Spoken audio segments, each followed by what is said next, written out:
Today, I'm going to walk you through the basics, why we calculate the standard, what it is, and how to use it. As service providers, I know that your organizations are working incredibly hard to serve individuals and families that are struggling to make ends meet every single day. Your organizations are in an incredibly important role of filling the gap when income or lack of it isn't enough. Many of the households you are serving are poor according to the official poverty measure, but many households have incomes above the poverty line, but are still very much struggling. There's a strong disconnect between what we mean when we talk about poverty and what actually gets measured. That's where the self-sufficiency standard comes in. We address the shortcoming with the official poverty measure and create a more realistic measure of income adequacy. You all are very familiar with the many ways the poverty guidelines are used to set eligibility guidelines for public benefit programs, such as SNAP, WIC, school lunch programs, Medicaid, energy assistance, legal services, community services block grant, Workforce Investment Act. The list goes on, and this doesn't even touch on the many state and local programs utilizing the poverty guidelines as well.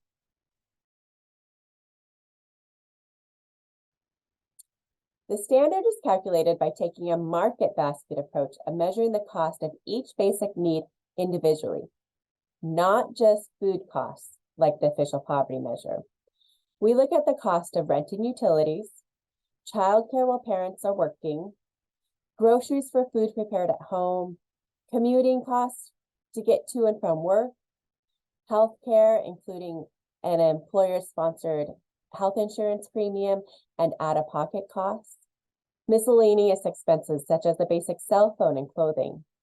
Plus, we are assuming this income is earned, so we need to account for payroll taxes, income taxes, and we also account for tax credits.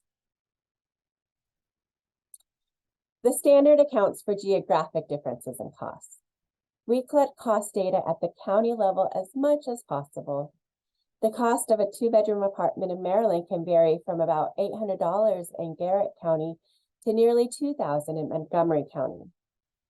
The 2023 self-sufficiency standard for this single parent ranges from $25.28 to $45.36 per hour. This is also 292% to 523% of the federal poverty guidelines for a family of 2. This parent would need to make more than twice the federal poverty level, sometimes almost 5 times the poverty level, to meet their basic needs. The standard varies costs by the number and age groups of children. For example, a single parent with a preschool child needs to earn a full-time wage of $43.41 to cover the basics in Montgomery County. If they also had a school-age child, they would need hourly earnings of over $55 per hour to cover the cost of basic needs. In contrast, the median hourly wage in Montgomery County is $31.41 per hour. Overall, we calculate the standard for over 719 different family types across each county in a given state. I want to make a note that the standard is calculated to be minimally adequate. The goal is to calculate the income that would be needed to meet just the basic needs without public benefits such as SNAP, child care assistance, or Medicaid. Likewise, we don't assume access to informal assistance such as child care help from a relative or a neighbor, or accessing local food pantries. It's designed to be a very bare bones basic needs budget. In Montgomery County, you now have access to a fantastic tool, the Maryland Self-Sufficiency Standard calculator. I'm going to go ahead and walk you through that now. There's a link to this tool right on MCAS's website, or if you go to their website under the What We Do, you'll see a link down there as well. So maryland-cap.org. Okay, let's get that loaded up.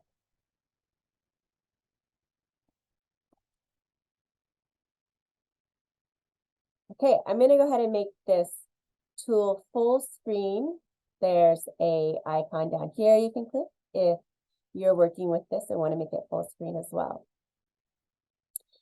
So we have 5 different tabs within this tool to help you explore the self-sufficiency standard.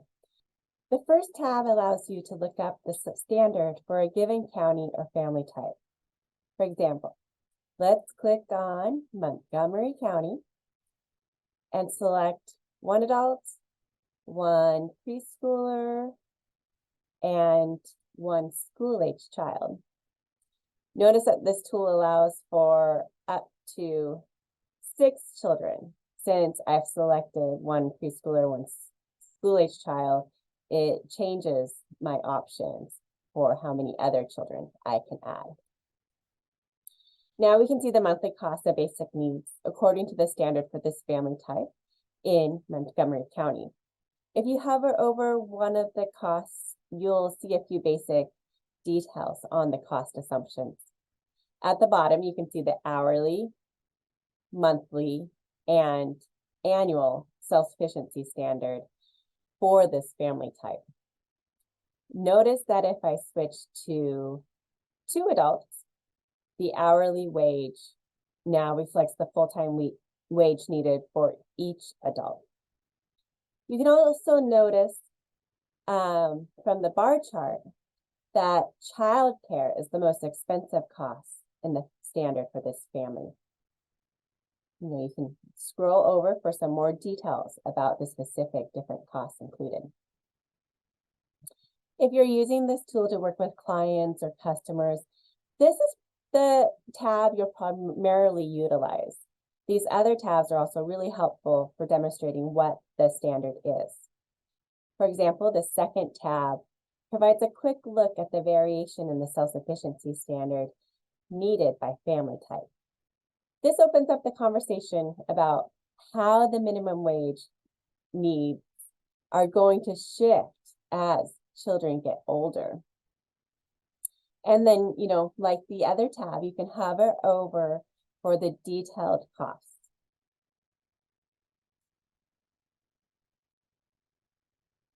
This next tab provides a visual of how the cost of living varies across the state and allows you to select a different family type.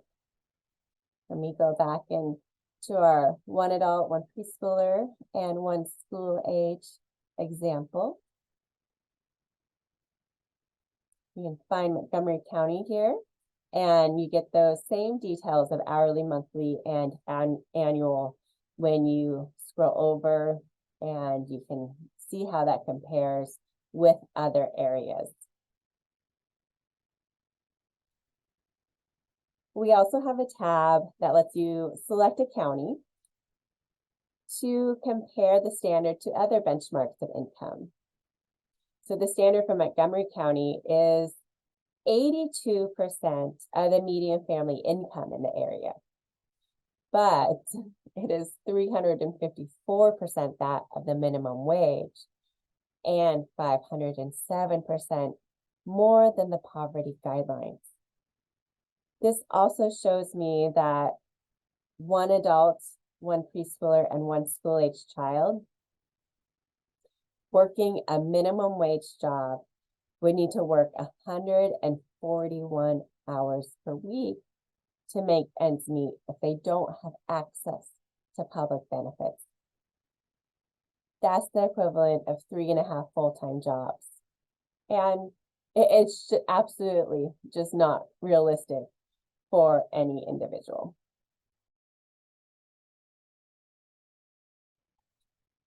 And really, costs at the basic needs level are increasing substantially, more than wages, more than the poverty level, and this is putting increasing pressure on low-income families. I want to just, one more thing with this tool is I want to show you how to download these visuals. Let's say you have a view that you appreciate. I'm gonna exit the full screen view and then just take a look at this icon down here. That's the download, and it'll give you some options to download this as an image, crosstab or PDF, or directly into a PowerPoint. So that can be really helpful if you're putting something together, want to go talk to a legislator, doing some advocacy, or just to, if you're on the first tab and you want to do this exercise with a client, with their Montgomery County and their specific family type, you could print it out and save it, or just save it to their file to record that information. So the standard has been around since the mid 1996, and we've been calculated in 42 states. So across the country, the standard has been used in numerous ways. With most programs, there's no flexibility in setting the income eligibility levels, but some states and counties have been able to integrate the standard for setting eligibility levels. For example, in both Oregon and Colorado, childcare programs have used the standard in setting eligibility levels. The Women's Foundation of Arizona used the Self-Sufficiency Standard as an eligibility level for administering local COVID relief grants. And the state of Wisconsin uses the standard to determine eligibility for workforce training.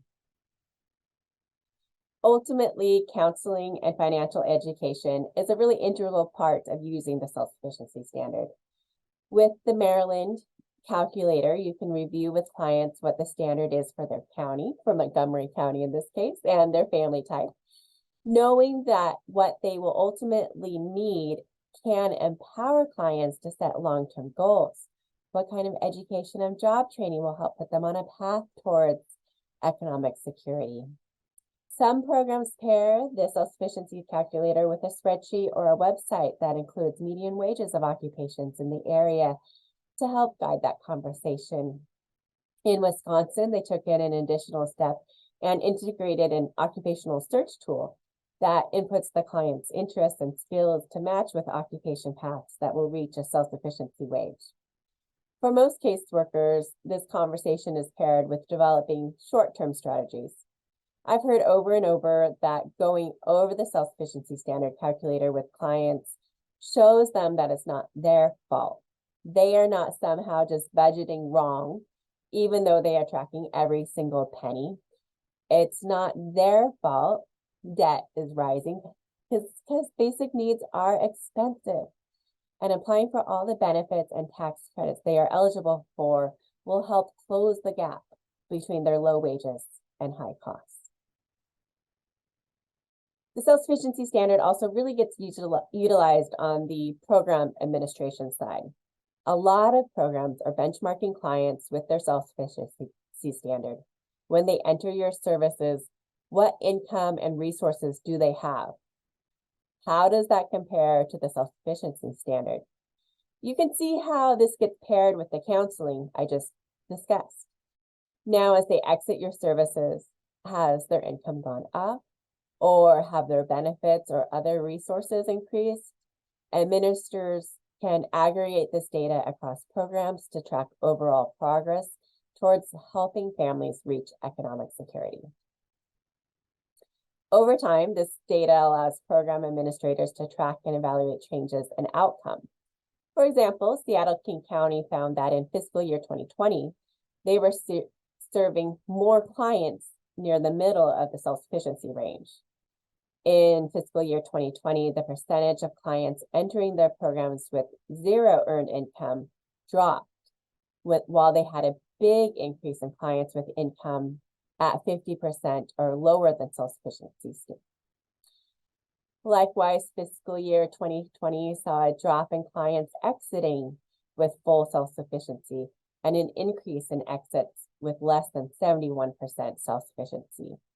The same agency also looks at outcomes towards self-sufficiency across programs to evaluate what services are driving the outcomes. This helps identify programs and populations that are needing additional services to get closer to the self-sufficiency targets. Finally, I want to share that knowing what it really takes for families to meet their basic needs in a given county contextualizes the struggles of low-income families. Using the self-sufficiency standard data provides a picture of the landscape when grant writing in annual reports and community needs assessments, when advocating for policy changes and providing testimony, and in conversations with the media about changes in need in your community. I hope I started to plant some ideas in your heads for using this data.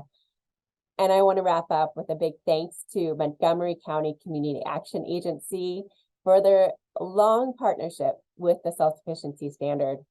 We are very excited for the new Montgomery County report, which will be coming out this summer. So keep your eyes out for that. And there will be a lot more analysis included in that report. So something to look forward to. Thank you so much.